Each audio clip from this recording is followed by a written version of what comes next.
Yesterday, I was in Salzburg for talks with European leaders. I have always said that these negotiations would be tough, and they were always bound to be toughest in the final straight. While both sides want a deal, we have to face up to the fact that, despite the progress we have made, there are two big issues where we remain a long way apart. The first is our economic relationship after we have left. Here, the EU is still only offering us two options. The first option would involve the UK staying in the European Economic Area and a customs union with the EU. In plain English, this would mean we'd still have to abide by all the EU rules. Uncontrolled immigration from the EU would continue, and we couldn't do trade deals we want with other countries. That would make a mockery of the referendum we had 2 years ago. The second option would be a basic free trade agreement for Great Britain that would introduce checks at the Great Britain-EU border. But even worse, Northern Ireland would effectively remain in the customs union and parts of the single market, permanently separated economically from the rest of the UK by a border down the Irish Sea. Parliament has already unanimously rejected this idea. Creating any form of customs border between Northern Ireland and the rest of the UK would not respect that Northern Ireland is an integral part of the United Kingdom, in line with the principle of consent as set out clearly in the Belfast Good Friday Agreement. It is something I will never agree to. Indeed, in my judgment, it is something no British Prime Minister would ever agree to. If the EU believe I will, they are making a fundamental mistake. Anything which fails to respect the referendum or which effectively divides our country in two would be a bad deal. And I have always said, no deal is better than a bad deal. But I have also been clear that the best outcome is for the UK to leave with a deal.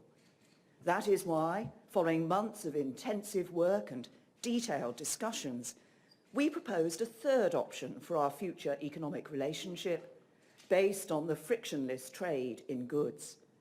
That is the best way to protect jobs here and in the EU and to avoid a hard border between Ireland and Northern Ireland while respecting the referendum result and the integrity of the United Kingdom. Yesterday, Donald Tusk said our proposals would undermine the single market. He didn't explain how in any detail or make any counter-proposal. So we are at an impasse. The second issue is connected to the first. We both agree that the withdrawal agreement needs to include a backstop to ensure that if there's a delay in implementing our new relationship, there still won't be a hard border between Ireland and Northern Ireland.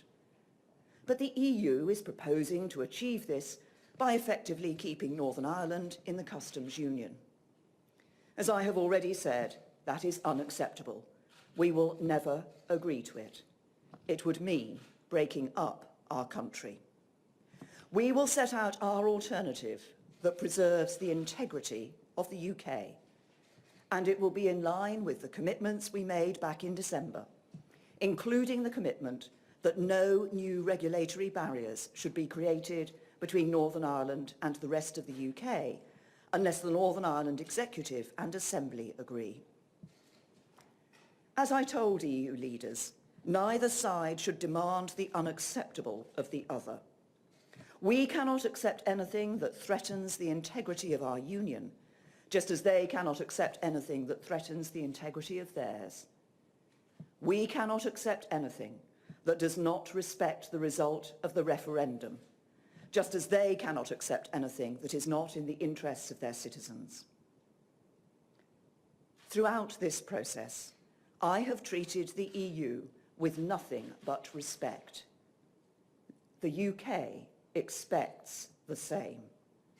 A good relationship at the end of this process depends on it. At this late stage in the negotiations, it is not acceptable to simply reject the other side's proposals without a detailed explanation and counter-proposals. So we now need to hear from the EU what the real issues are and what their alternative is, so that we can discuss them. Until we do, we cannot make progress. In the meantime, we must and will continue the work of preparing ourselves for no deal. In particular, I want to clarify our approach to two issues. First, there are over 3 million EU citizens living in the UK who will be understandably worried about what the outcome of yesterday's summit means for their future. I want to be clear with you that even in the event of no deal, your rights will be protected. You are our friends, our neighbours, our colleagues. We want you to stay. Second, I want to reassure the people of Northern Ireland that in the event of no deal, we will do everything in our power to prevent a return to a hard border. Let me also say this. The referendum was the largest democratic exercise this country has ever undergone. To deny its legitimacy or frustrate its result threatens public trust in our democracy.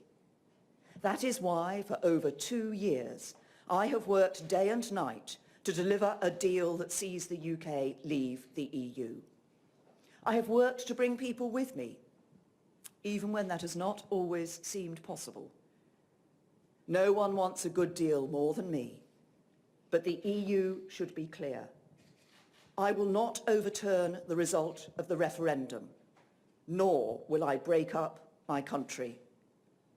We need serious engagement on resolving the two big problems in the negotiations, and we stand ready.